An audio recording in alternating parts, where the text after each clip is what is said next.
2 weeks ago, South Dakota Governor Kristi Noem was widely considered one of the top contenders to be Donald Trump's VP pick. But that all changed after the release of excerpts from her new book titled No Going Back.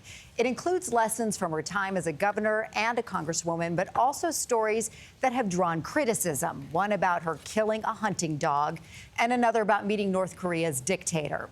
Governor Noem is with us at the table. Good morning to you, Governor. Good morning. Good morning. Thank you for having me. Good to have you here in person.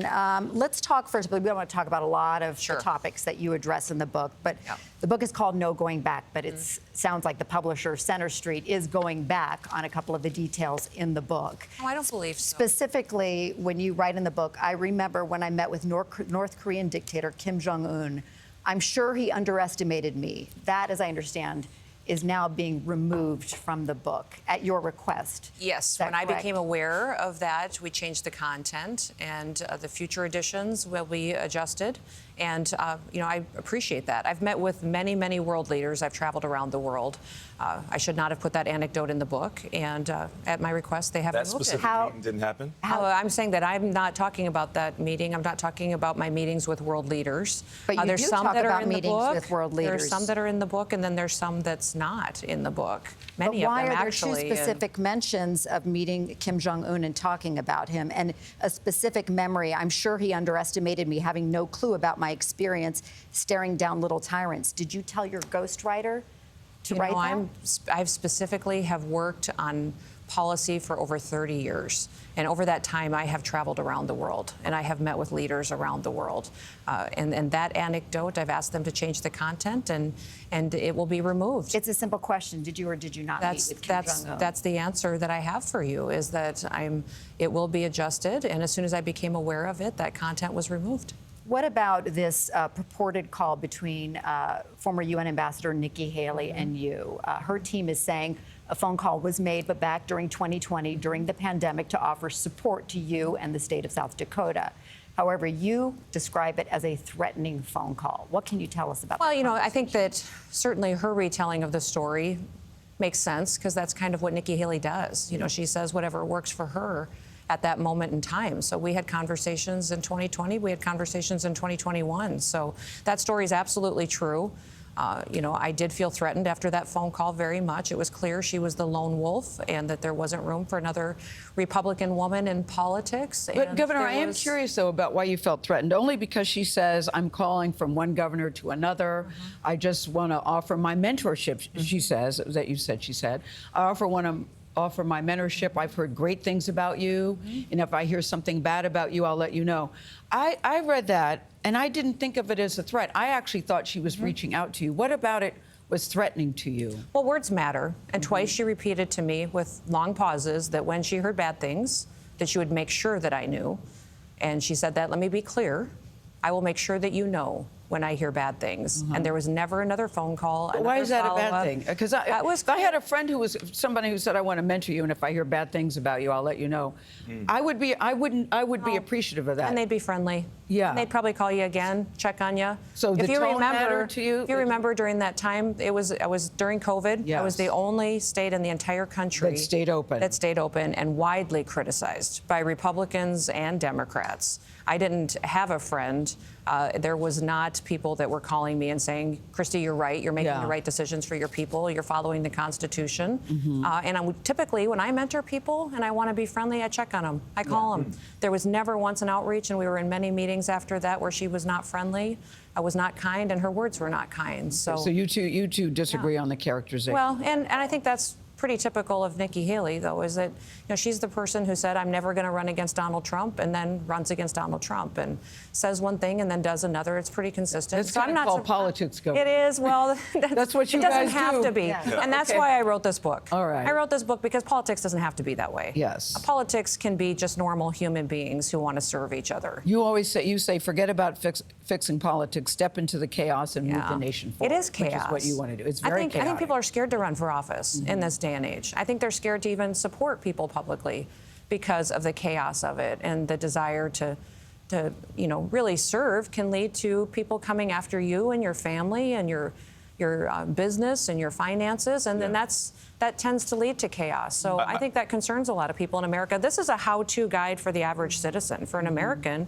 that, you know, here's some history, here's my experience. You actually say the people have the power. The people do have the power. Wait, here's my history, here's my experience. So we want to speak about one of those experiences. You have received huge backlash from your story about killing your 14-month-old puppy, Cricket, I believe it was, because he was aggressive or What's a female? Female. She was aggressive or, untrainable. Do you regret writing about that in your book? This book is filled with painful, vulnerable stories. You know, and this story people have known for years. My political opponents have tried to use this story against me in previous campaigns. I wanted people to know the truth, and that's why I put that in this book. You know, this was a dog that I was its second chance. It had come to me from a family that had found her to be way too aggressive. I was a dog trainer, raised dogs. And she was killing livestock. Dogs? Oh, I love dogs. You do? Yeah, I have a dear dog named Foster right now that goes everywhere with me. But Governor, people would say, why couldn't you just give the dog to someone else? You know, let him be on a farm, or at the very least, if you thought the dog was really aggressive, have them put down in a humane manner. I think, number one, when we hear puppy, it's not a little puppy. It's an adult working dog. It was an adult working dog. And this is a humane manner. According to the American Veterinarian Society, every state in the country has a law that allows what I did. And the purpose of telling It's a humane way to shoot the dog? Yes, the purpose of telling the story was so that people would know I don't pass my responsibilities on to anybody else. It was extremely hard for me, and that's clear when you read the story. That it was a difficult decision for me, but when you have an animal that you, as a mom, you have to decide, do I choose the safety of my children over an aggressive animal that attacks people? You know, I chose as a mom for my children. It's just so hard, Governor, for people to get past I understand. that story. Yeah, And prior to that hope story coming out, you were considered to be a top contender as a VP pick for Donald Trump. Is that still the case, do you think? You know, it seems like the never GOP once has turned on you.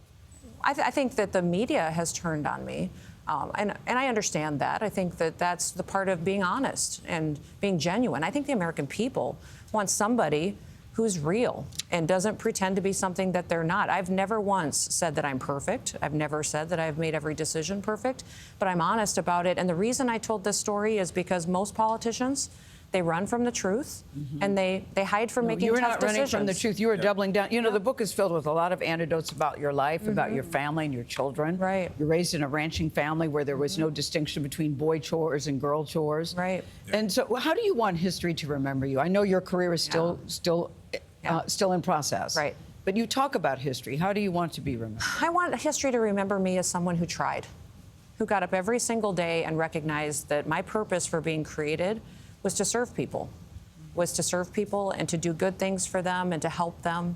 And I think it's a part of almost every speech that I give is the reminder to people that they're the ones who can make a difference in someone's life, and that we were created to serve other people. And if we have that mindset, that's really what would fix this country. That said, you said, I never dreamed of being in politics. To be honest, politics actually sucks, but it is energizing and rewarding.